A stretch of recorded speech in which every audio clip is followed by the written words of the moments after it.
meu. Comprado na mesma. Eu tive um monte E nem existe mais. Tinha um. Nossa,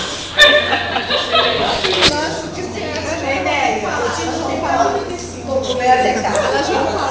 na mesma em várias prestações. Eu não tive porque eu não tinha dinheiro pra ter isso aí. Eu também sou odeio dos outros. Depois eu vou até passar aqui com as fotos. Se tivesse, eu tive. Mas nem existe mais. Eu não sei nem se tem alguém que conhece, né? Mas ele foi o meu primeiro computador, né? Eu tinha uns 7, 8 anos. Esse aqui? É, são esses aqui. Ele vai rodar, vai rodar. Olha pra lá. Aqui o pessoal vai rodar. E aí, isso me fez, assim, esse computador foi o que me levou à minha carreira atual e também os desdobramentos posteriores que eu vou relatar.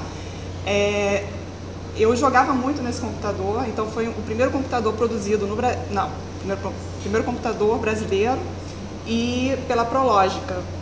E ele tem a interface gráfica colorida, né? E para poder carregar os jogos, você tinha que ter um aparelho de gravador de cassete e tinha que esperar, sei lá, 30, 40 minutos para você poder jogar. Então era uma aflição. Carregava de noite. Isso. E nessa mesma época tinha um Atari, só que eu não gostava do Atari porque a interface gráfica era muito pobre, muito ruim. E eu gostava dos jogos do computador. E aí eu comecei a fazer programação em DBase e comecei a me interessar. Então na internet eu já navegava assim, logo que lançou eu já entrava na internet, acessava o grupo de discussão, os Mirks, os ICs. Então, e eu acabei indo fazer a graduação em Engenharia da Computação. Só que comecei a trabalhar, estava muito empolgada, só que chegou uma época na minha vida que comecei a me sentir meio vazia, porque eu só fiquei assim, trabalhando com tecnologia, então era um trabalho muito solitário, né? Ficava ali fazendo código, prestando suporte, mas uma coisa muito assim, isolada.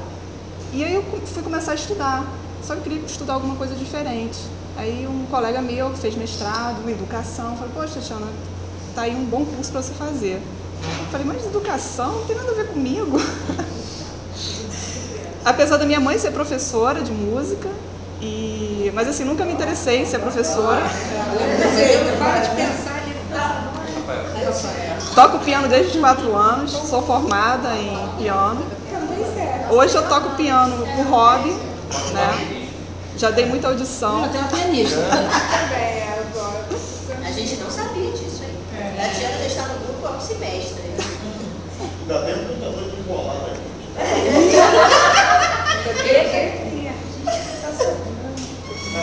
Essa que essa menina está falando é uma coisa impressionante, essa pátria enrolada, né? Isso que ela está falando é a coisa que a gente mais ouve na escola pública das crianças. O que você quer ser?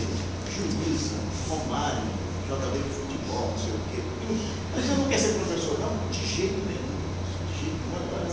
No ensino superior, o medo. Né?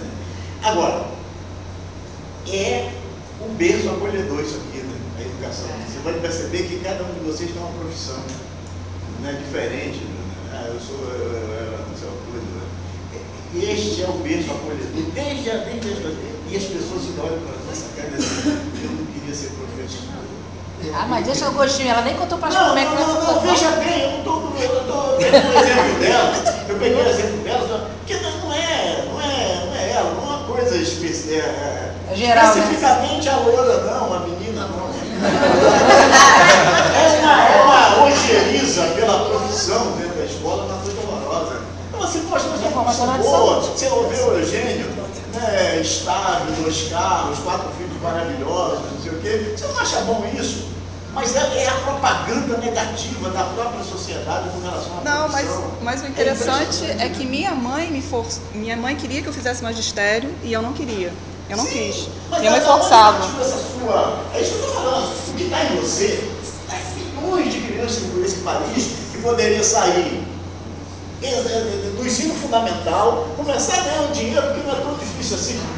Porque o professor de música, Mas não foi por causa disso. Eu não estou colocando você, eu justamente não estou para você. Não, mas assim, eu nunca tive, até pelo contrário, sempre valorizei os professores, até porque minha mãe é uma excelente professora. Minha mãe é professora assim, multirreferencial. Ela trabalha, ela faz teatro, música, ela monta as peças dinamicamente com os alunos, faz as apresentações, então ela faz as conexões com as outras disciplinas. Então eu sempre admirei muito ela, mas assim, minha tendência foi sempre mais para a parte tecnológica, por causa do meu pai, trabalhava com tecnologia, eu acho que minhas aptidões eram mais para isso. Eu até falei para minha mãe, eu não tenho assim, eu não gosto de falar, sabe? A Meia sabe, né? Eu sou tímida, mas mais por causa da minha formação mesmo. Eu sou uma pessoa que sempre trabalhei muito sozinha, né? Isolada, escondida. E aí, em 2007, comecei a me sentir incomodada com essa situação. Já casada, com 2 filhas, e deu vontade de voltar a estudar. Só que não queria voltar a estudar tecnologia. Eu falei, quero fazer outra coisa. E aí, quando eu comecei a fazer educação, mas eu peguei uma disciplina do mestrado isolada. Aí conheci o professor Marco Silva. Aí, assim, comecei a ver as matérias, comecei a me interessar. Eu acho que foi coisa de destino mesmo, porque eu acho que se fosse outro professor, eu acho que eu não ia conseguir me interessar e achar a conexão da tecnologia com a educação. O encantamento, né?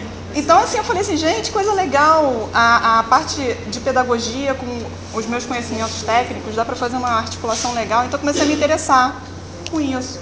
E aí, comecei a me interessar mais com os mundos virtuais 3D, com as interfaces gráficas, com os AVAs. E aí, resolvi fazer o doutorado. Então, quer dizer, é até para me formar, porque eu sei que eu tenho deficiência nessa parte para fazer exposições, para argumentar, mas por causa da minha formação mesmo. Não sou tímida, não... Às vezes eu fico assim nervosa, eu esqueço o que eu estou falando.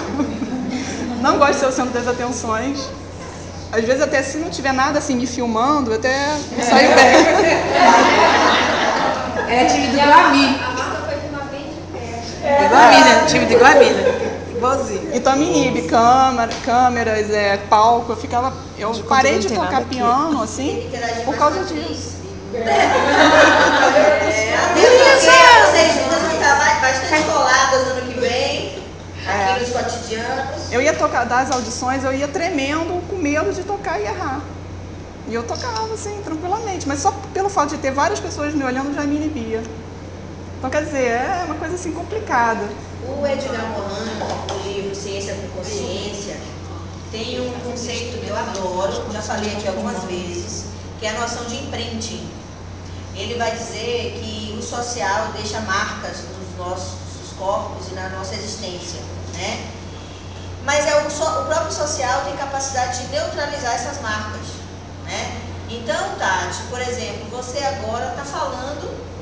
Se você não dissesse que era tímida, que ficava nervosa, que esquecia, ninguém ia perceber. Então, quanto mais possibilidades de ambiências a gente tem de neutralizar aqueles nossos imprints, né, melhor. E também outra coisa, numa reunião de trabalho, eu saio super bem, é engraçado isso. Eu falo, gente, como é que eu sou uma pessoa na UERJ e sou uma pessoa no trabalho? É muito engraçado, não sei. De conduzir reunião, de fazer exposição, tranquilamente você fica nervosa, mas se eu estou em outro lugar, que seja fora do trabalho, eu fico nervosa. Essa sua relação com o trabalho precisa ser... É esquisito, né? Ser refletida. Como diz a Cristina Jossô, né? Refletir sobre as memórias e as experiências ajudam bastante nesse processo de... Aquilo que a Nilda fala, prática, teoria, teoria, prática, né? Porque você já falou aqui, olha, no meu trabalho, né? O lugar do trabalho na vida da gente é uma coisa para a gente pensar. Até porque, por isso que na pesquisa e formação, isso para a gente é muito caro. Porque o tempo todo falaram para a gente que prática pedagógica é uma coisa e pesquisa acadêmica é outra, né? Quantos livros a gente não já viu aí, principalmente aqueles mais clássicos, de que professor não pesquisa, né? Que o professor é o professor da academia. Então, pesquisar a própria prática nos ajuda até a desmistificar isso, né? Essa nossa relação com o trabalho, essa nossa relação com o processo de construção do conhecimento. Quando a gente pesquisa o próprio trabalho, isso fica mais interessante e menos doloroso, até pela questão do tempo. Eu lembro que na minha dissertação, eu estudei uma coisa mirabolante.